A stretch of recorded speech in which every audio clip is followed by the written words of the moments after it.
80s were filled with anthems that pushed boundaries and broke the rules. And these songs prove that no matter how much the establishment tried to control the narrative, rock and roll was here to stay. Whether it was the explicit lyrics, the rebellious messages, or the raw energy, these tracks became symbols of defiance that still resonate today. This list is just the tip of the iceberg. Join us in this video as we take a look at 12 songs the 80s tried to silence, but couldn't. Number 1. Let Me Put My Love Into You, AC/DC 1980. Let me put my love into you, babe. AC/DC never shied away from controversy, but Let Me Put My Love Into You took things to another level. For some, the lyrics were too much, and the song became a lightning rod for criticism. The 1980s were full of moral panic, and parents were furious that their kids were bopping to such blatant sexual innuendo. They demanded this track be banned, claiming it was lewd and inappropriate. Despite the outrage, the song was never banned. In fact, it became one of AC/DC's most enduring hits, cementing the band's reputation for unapologetically rebellious rock. Number 2. High and Dry, Saturday Night, Def Leppard, 1981.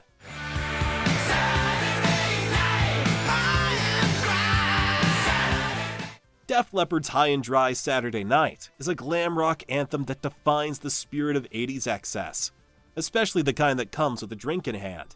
The track's lyrics, which dive deep into the world of partying, loneliness, and alcohol, didn't sit well with the more conservative factions of society. The PMRC, that's the Parents Music Resource Center for those not in the know, had its eyes on this one, accusing the band of promoting dangerous behavior with lines about getting high and dry. The critics believed the song was glorifying substance abuse and setting a bad example for the youth. And while Def Leppard took some heat for this one, the track still made waves on the charts. In the end, the ban never happened, and High and Dry became one of Def Leppard's best works. Number 3. Bastard, Mötley Crüe.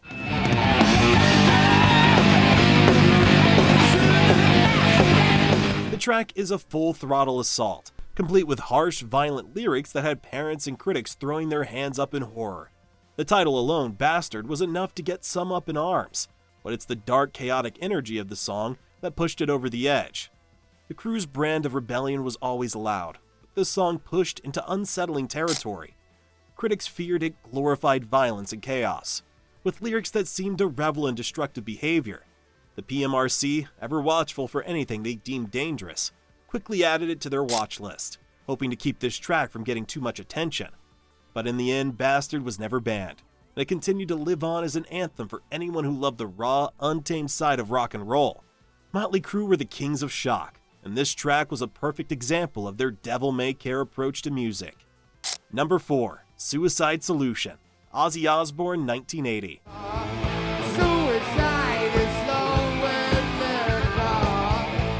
Ozzy's Suicide Solution lit a firestorm in the mid-80s after two separate families filed lawsuits claiming the song's lyrics contributed to their teenage son's suicides. The media latched on, watchdog groups panicked, and Ozzy was suddenly painted as the dark messiah of moral decay.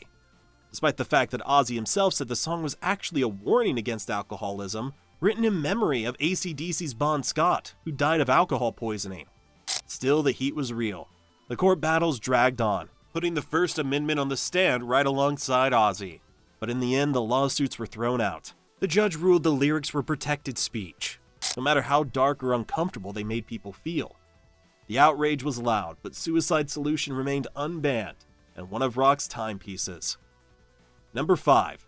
Frank Zappa, Porn Wars, 1985. Hawkins, you went on to make some very, very startling revelations about... If there was ever a sonic middle finger aimed directly at censorship, it was Frank Zappa's Porn Wars, released during the height of the PMRC's hearings. This experimental track was a full-blown auditory protest.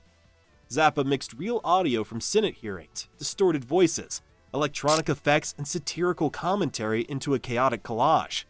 It's not a song in the traditional sense. It's more like a battle cry. By turning the words of his censors into art, Zappa mocked the moral panic sweeping through the country. He didn't just oppose the PMRC, he dissected their arguments, reassembled them, and shot them back in their direction. Porn Wars became a symbol of artistic defiance, proving that even congressional scrutiny couldn't silence Zappa's fight for free expression. The irony? The song that critics tried to stifle was made from their own words. Number 6. Queen, Another One Bites the Dust, 1980. Another one bites the dust. On the surface, Queen's Another One Bites the Dust is an infectious bass-heavy groove that took the world by storm. It was a genre-bending smash that crossed over from rock to funk to disco, racking up massive radio play and becoming one of the band's most iconic tracks. But underneath that pulsating beat, the song sparked unexpected outrage. Critics and moral guardians latched onto the lyrics, claiming it glorified violence, death, and nihilism. It didn't help that some urban legends accused the song of containing subliminal messaging, when played backwards, supposedly encouraging drug use or even suicide. The paranoia peaked in religious circles, where backward masking hysteria was running wild. The song found itself on informal do-not playlists at certain conservative stations, and it was one of many songs brought up in the broader discussion around music's influence on youth. In the end, it became a sports arena anthem, a symbol of swagger, and a defiant hit that proved even controversy can't kill a great groove. Number 7. Eat Me Alive, Judas Priest, 1984.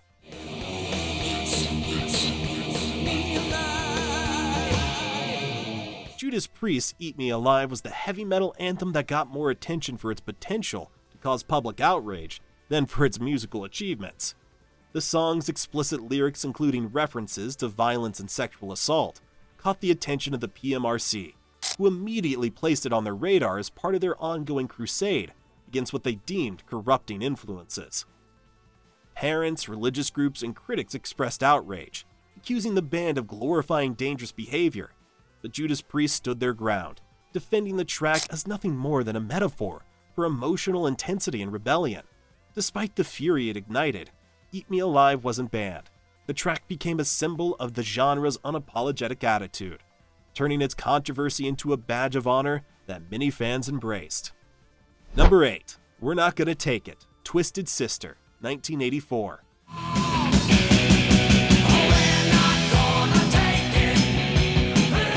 Twisted Sister's We're Not Gonna Take It is without a doubt one of the most iconic anthems of rebellion from the 1980s. The song's raucous, rebellious spirit made it a rallying cry for disaffected youth, but its in-your-face attitude also made it a lightning rod for controversy. Critics and conservative groups claimed that the track encouraged violence, defiance, and disorder, pointing to the aggressive tone in the song's challenging of authority. The PMRC in particular took aim at the anthem for its perceived promotion of chaos, accusing it of fostering a culture of teenage disobedience. But despite the controversy, the song was not banned. Instead, We're Not Gonna Take It became a massive hit, an anthem for outcasts and a symbol of punk-inspired rock rebellion. Our next song was at the forefront of severe backlash, and for good reason too. It was targeted for use of slurs and targeting specific races. Number 9. Guns N' Roses, One in a Million, 1988. You're one in a million, babe.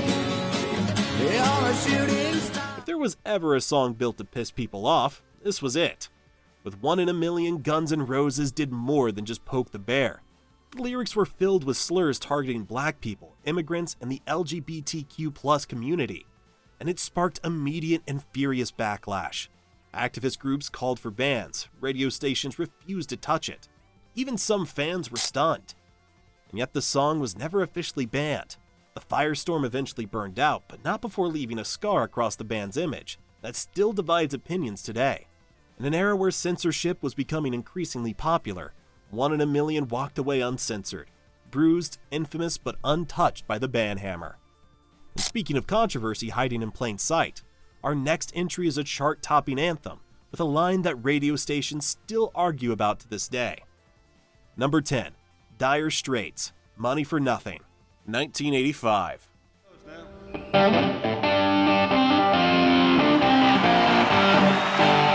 It's one of the most recognizable riffs of the 80s, and one of the most hotly debated lyrics. Money for Nothing was a massive hit.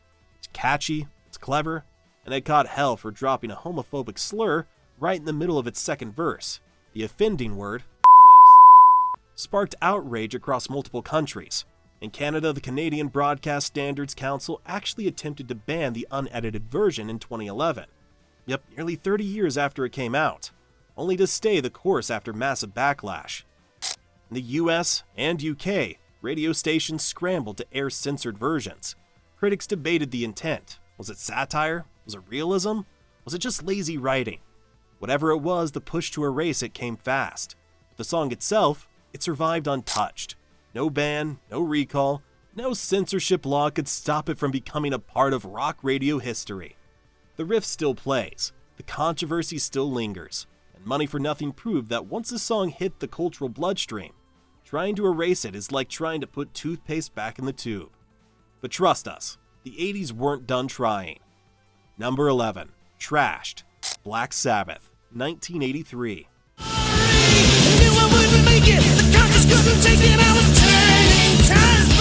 Black Sabbath had already earned their place in rock history with their heavy doom-laden riffs, but their track Trashed took things in an even darker direction. With lyrics about a drunken car crash and the chaos that follows, the song ignited widespread backlash. People were quick to condemn the track for glorifying substance abuse and recklessness, worrying that it could encourage listeners to adopt dangerous behaviors. The song's raw energy and chaotic vibe certainly made it stand out, but it also raised concerns about the influence rock music could have on impressionable youth. At a time when the PMRC was already on the warpath, targeting songs they deemed harmful, Trashed was an obvious candidate for their list of problematic tracks.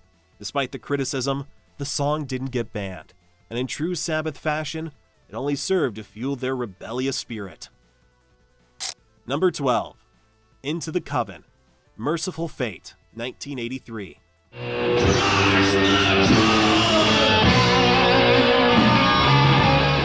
Mercyful Fate's Into the Coven was one of the most controversial tracks of the early 80s, not just because of its heavy metal sound, but because of its dark occult-themed lyrics. The PMRC wasted no time in labeling the song as dangerous, accusing the Danish band of promoting Satanism and occult practices. The lyrics, with their references to witches, covens, and dark rituals, were seen as a direct challenge to the Christian values held by many in America at the time. Religious groups already wary of the growing influence of rock and metal saw Into the Coven as a sinister force that could lead young people astray. Yet, as with many of the songs on this list, the outrage only made the band more famous. Mercyful Fate leaned into the controversy, fully embracing their image as purveyors of darkness and the macabre. While the song didn't face an outright ban, it ignited the flames of protest from conservative groups, fueling the larger debate about the role of music in shaping culture. What other 80s songs do you think should have been banned? Or even better, what do you think should have made this list? Drop your thoughts in the comments below. Don't forget to like, share, and subscribe for more videos into rock and roll history.